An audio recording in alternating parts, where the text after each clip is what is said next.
कि रास्तों में कई मोड़ आएंगे, खुशियों के पल भी गुजर जाएंगे। जो चलते रहेंगे अपने हौसलों से, उनके लिए जीत के दिन भी आएंगे। कौरव शिविर में गहरी रात उतर चुकी थी। आकाश में चंद्रमा बादलों के पीछे छिप छिप कर मानो युद्ध की विभीषिका को देख रहा था। हर ओर सन्नाटा था, पर उस सन्नाटे के भीतर एक अनकहा भय तैर रहा था। उसी समय एक छाया धीरे धीरे गांधारी के शिविर की ओर बढ़ती है। वह छाया कोई और नहीं, अभिमन्यु की थी। द्वार पर पहुंचकर उसने द्वारपाल से धीमे स्वर में कहा, माता गांधारी से कहो, पांडव पुत्र अभिमन्यु अंतिम बार उनसे भेंट करना चाहता है। गांधारी ने उसके शब्दों को सुन लिया। गांधारी ने भीतर से ही उत्तर दिया, उसे भीतर आने दो, मैं जानती थी वह आएगा।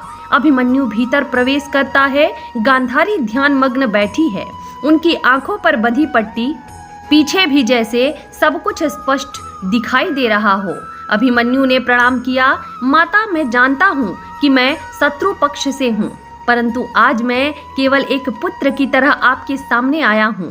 मुझे आभास है कि कल का सूरज शायद मैं ना देख सकूं। गांधारी के चेहरे पर एक क्षण के लिए पीड़ा उभर आई। उन्होंने गंभीर स्वर में कहा, अभिमन्यु तुम केवल पांडव पुत्र नहीं हो, इस युद्ध के सबसे उज्जवल दीप हो, और दीपक का भाग्य होता है अंधकार से लड़ते लड़ते स्वयं बुझ जाना। अभिमन्यु शांत स्वर में बोला, माता मैं मृत्यु से नहीं डरता, परंतु मरने से पहले मैं सत्य जानना चाहता हूँ। वह सत्य जो इस युद्ध के पीछे छुपा है। कुछ क्षण तक मौन छाया रहा, फिर गांधारी ने गहरी सांस ली। अभिमन्यु अब जो मैं तुम्हें बताने जा रही हूँ वह रहस्य किसी को ज्ञात नहीं है। अभिमन्यु की आंखों में उत्सुकता चमक उठी। माता कहिए, गांधारी ने धीमे किंतु भारी स्वर में कहा, मेरे भाई शकुनी और मेरे कुल से जुड़ा है। अभिमन्यु ध्यान से सुनने लगा। तुम जानते हो शकुनी को लोग कपटी और षड्यंत्री कहते हैं, परंतु कोई यह नहीं जानता कि वह ऐसा क्यों बना। गांधारी की आवाज कांप उठी। मेरे पिता और पूरे परिवार को हस्तिनापुर के राजमहल में कैद कर लिया गया था। उन्हें भूखा रखा गया, तड़पाया गया ताकि वे धीरे धीरे मर जाएं। अभिमन्यु चौंक उठा। क्या यह सत्य है? गांधारी ने कहा, हाँ अभिमन्यु, तब मेरे पिता ने निर्णय लिया कि वह अन्न केवल शकुनी को दिया जाएगा ताकि वह जीवित रहकर आगे इस अत्याचार का बदला ले सके। अभिमन्यु के मुख से शब्द नहीं निकल रहे थे। गांधारी आगे बोली, मरते समय मेरे पिता ने शकुनी से कहा कि तुम हमारे हड्डियों से बने पासों से उस वंश का विनाश करोगे जिसने हमारे साथ यह ऐसा अन्याय किया है। और वही हुआ। शकुनी के पासे कभी हारते नहीं, क्योंकि उनमें उसके मृत परिवार की आत्माओं का क्रोध बसता है। रहस्य सुनकर अभिमन्यु अपने शिविर में वापस चला जाता है। फिर अगले दिन महाभारत का 13वां दिन, चक्रव्यूह के भीतर भीषण युद्ध के बीच अभिमन्यु गिर जाता है और अंततः वही क्षण आता है जब अभिमन्यु धरती पर गिरता है। उसका शरीर रक्त से भीग चुका है, पर उसकी आंखों में अब भी वही तेज है। वह धीरे से सिर उठाता है। सामने कर्ण खड़ा है। अभिमन्यु धीरे से मुस्कुराता है और कहता है, रुको कर्ण, मरने से पहले मैं तुमसे कुछ कहना चाहता हूँ।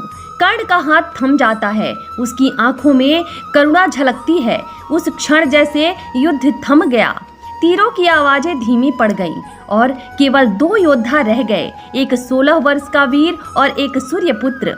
अभिमन्यु ने कर्ण की ओर देखते हुए कहा, कर्ण तुम सोचते हो कि मैं तुमसे नफरत करता हूँ?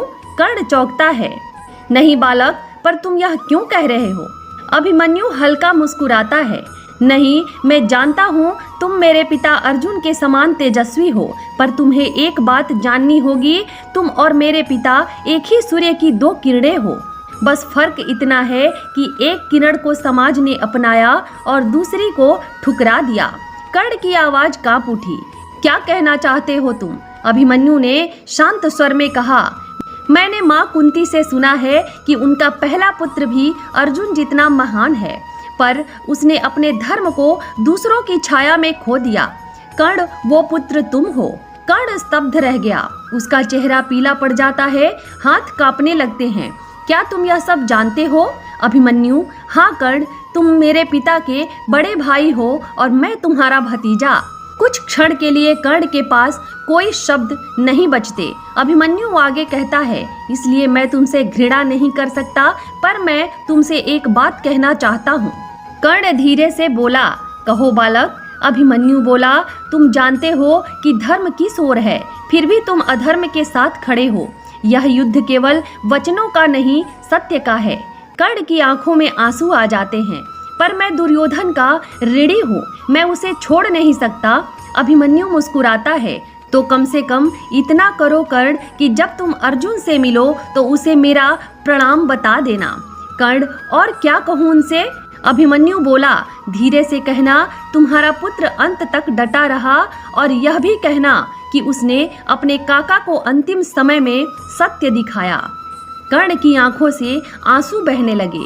अभिमन्यु अंतिम बार कहता है, और एक बात याद रखना कर्ण, मैं मरा नहीं हूँ, मैं तुम्हारी आत्मा में जिंदा हूँ। इतना कहकर अभिमन्यु की आंखें धीरे धीरे बंद हो जाती हैं। कर्ण वहीं खड़ा रह जाता है, निष्प्राण, स्तब्ध, और उस क्षण केवल एक बालक नहीं गिरता, बल्कि एक ऐसा सत्य जन्म लेता है जो कर्ण को जीवन भर भीतर से जलाता रहता है। कौरव शिविर में रात और गहरी हो चुकी थी। चारों ओर मौन था, पर उस मौन के भीतर एक भारी पीड़ा छिपी थी। कर्ण धीमे कदमों से गांधारी के शिविर की ओर बढ़ता है। अंदर प्रवेश कर वह गंभीर स्वर में कहता है, माता, अभिमन्यु मर चुका है। कुछ क्षण के लिए सब कुछ शांत हो जाता है। गांधारी स्थिर बैठी रहती है, पर उसके भीतर जैसे तूफान उठ चुका हो। वे धीमे स्वर में कहती है, मुझे ज्ञात था कि उसका अंत निकट है। कर्ण आश्चर्य से पूछा, आपको ज्ञात था? हाँ कर्ण, वह कल रात्रि मुझसे मिलने आया था। कर्ण चौंक उठता है, अभिमन्यु आपसे मिलने आया था? गांधारी का स्वर भारी हो जाता है। हाँ, वह सत्य जानना चाहता था, मैंने उसे सब बता दिया। शकुनी के प्रतिशोध का कारण और दुर्योधन के जन्म का वह संकेत जो विनाश की चेतावनी था। कर्ण कुछ क्षण मौन रहता है, फिर धीमे स्वर में कहता है, माता, वह केवल सत्य जानने नहीं आया था, वह सत्य समझने आया था। गांधारी बोली, उसने जाते समय मुझसे कहा कि वह युद्ध भूमि में बिना किसी भय के उतरेगा। कर्ण की आंखों में पीड़ा उभर आई और उसने वैसा ही किया। गांधारी धीरे से पूछती है, कर्ण, उसके अंतिम क्षण कैसे थे? कर्ण गहरी सांस लेता है, माता, वह गिर चुका था, चारों ओर से घायल, पर उसके चेहरे पर भय नहीं था, केवल शांति थी। गांधारी मौन सुनती है। कर्ण आगे कहता है, उसने मुझे रोका और कहा कि वह मुझसे कुछ कहना चाहता है। गांधारी का स्वर कांप उठता है। उसने क्या कहा? कर्ण की आवाज भर्रा जाती है। उसने कहा कि मैं अपने सत्य से भाग रहा हूँ, कि मैं जानता हूँ कि धर्म किस ओर है, फिर भी अधर्म के साथ खड़ा हूँ। गांधारी के हाथ हल्के से कांपते हैं। कर्ण आगे बोलता है, उसने मुझे यह भी बताया कि वह मेरे और अर्जुन के संबंध को जानता है, कि मैं उसका काका हूँ। गांधारी चौंक उठती है, तो उसे यह भी ज्ञात था कर्ण? हाँ माता, और फिर भी उसके मन में मेरे लिए कोई द्वेष नहीं था। कुछ क्षण के लिए कर्ण मौन हो जाता है, फिर वह धीरे से कहता है, उसने मुझे कहा कि जब मैं अर्जुन के सामने जाऊं तो उसे उसका प्रणाम बता दूं, और यह भी कि वह मरा नहीं है, वह मेरी आत्मा में जीवित रहेगा। गांधारी की आंखों के पीछे आंसू बहने लगते हैं। वे भारी स्वर में कहती है, वह बालक नहीं था, वह एक जागृत आत्मा था। कर्ण की मुट्ठियां भीज जाती हैं। माता, आज मैंने एक शत्रु नहीं, एक सत्य को खो दिया है। गांधारी धीरे से कहती है, नहीं कर्ण, सत्य नहीं खोता, वह भीतर जलता है और मनुष्य को बदल देता है। कर्ण सिर झुका देता है। हाँ माता, अब वह मेरे भीतर जल रहा है, और शायद यही मेरी सबसे बड़ी सजा है। शिविर में फिर से सन्नाटा छा जाता है। उस रात केवल अभिमन्यु की मृत्यु पर शोक नहीं हुआ, बल्कि एक ऐसा सत्य जन्म ले चुका था जो कर्ण और गांधारी दोनों के हृदय को भीतर से बदलने वाला था। कुछ क्षण के मौन के बाद गांधारी ने फिर कहा, कर्ण, तुमने जो सुना, जो अनुभव किया, वह केवल एक घटना नहीं है, यह संकेत है उस अंत का जो धीरे धीरे हमारे सामने आकार ले रहा है। अभिमन्यु की मृत्यु केवल एक योद्धा का पतन नहीं, यह धर्म और अधर्म के बीच खींची रेखा का और स्पष्ट हो जाना है। कर्ण ने धीरे से सिर उठाया। उसकी आंखों में अब केवल पीड़ा नहीं बल्कि गहराई भी थी। माता, यदि यह सत्य है तो क्या हम सब पहले से ही उस मार्ग पर चल पड़े हैं जहां से लौटना अब संभव नहीं है? क्या यह युद्ध अब केवल परिणाम की प्रतीक्षा भर रह गया है? गांधारी ने गहरी सांस ली और धीमे स्थिर स्वर में कहा, लौटना हमेशा संभव होता है कर्ण, परंतु जब मनुष्य अपने अहंकार और वचनों को सत्य से ऊपर रख देता है तब वह स्वयं अपने लिए मार्ग बंद कर लेता है। दुर्योधन भी यही कर चुका है और तुम भी उसी बंधन में बंधे हो। कर्ण की आंखों में हल्की बेचैनी उभरती है। कर्ण बोलता है, माता, आप मुझसे क्या कहना चाहती हैं? क्या मैं अपने मित्र का साथ छोड़ दूं? क्या मैं उस व्यक्ति को त्याग दूं जिसने मुझे वह सम्मान दिया जो इस संसार ने मुझे कभी नहीं दिया? गांधारी का स्वर अब और गंभीर हो जाता है।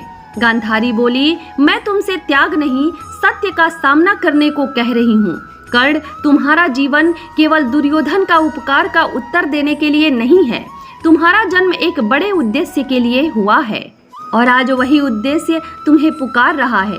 कर्ण कुछ क्षण तक गांधारी की ओर देखता रहता है, फिर धीमे किंतु टूटे हुए स्वर में कहता है, माता, यदि मैं पीछे हट जाऊं तो संसार मुझे कायर कहेगा, विश्वासघाती कहेगा, और यदि मैं आगे बढ़ता हूं तो मेरा अपना हृदय मुझे दोषी ठहराएगा। बताइए, मैं किस मार्ग को चुनूं?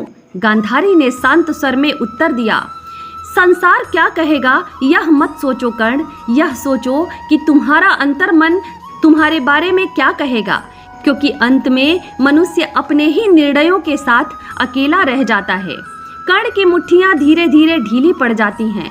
वह बोला, अभिमन्यु के शब्द बार बार मेरे भीतर गूंज रहे हैं। वह कह रहा था कि मैं सत्य से दूर हूँ और आज पहली बार मुझे यह स्वीकार करने में भय नहीं लग रहा कि वह सही था। गांधारी ने धीमे स्वर में कहा, यही पहला कदम है कर्ण, सत्य को स्वीकार करना, परंतु यह मार्ग सरल नहीं है, क्योंकि इसके बाद तुम्हें अपने ही बनाए बंधनों को तोड़ना होगा। कर्ण ने गहरी सांस ली। बंधनों को तोड़ना इतना सरल नहीं होता माता, विशेषकर तब जब वे बंधन कर्तव्य और कृतज्ञता के हों। मैं दुर्योधन का साथ नहीं छोड़ सकता, पर अब मैं अपने भीतर के इस द्वंद्व को भी अनदेखा नहीं कर सकता। गांधारी कुछ क्षण मौन रही, फिर उन्होंने गंभीर स्वर में कहा, तो तैयार हो जाओ कर्ण, क्योंकि अब तुम्हारी सबसे बड़ी परीक्षा आने वाली है। वह क्षण जब तुम्हें अर्जुन के सामने खड़ा होना होगा। उस दिन केवल दो योद्धाओं का सामना नहीं होगा, उस दिन तुम्हारे भीतर के दो सत्य आमने सामने होंगे। कर्ण की आंखों में अब तेज चमक उठता है। कर्ण बोला, अर्जुन, हाँ, वही दिन मेरे लिए जीवन का निर्णय करेगा। या तो मैं अपने वचनों को सिद्ध करूंगा या फिर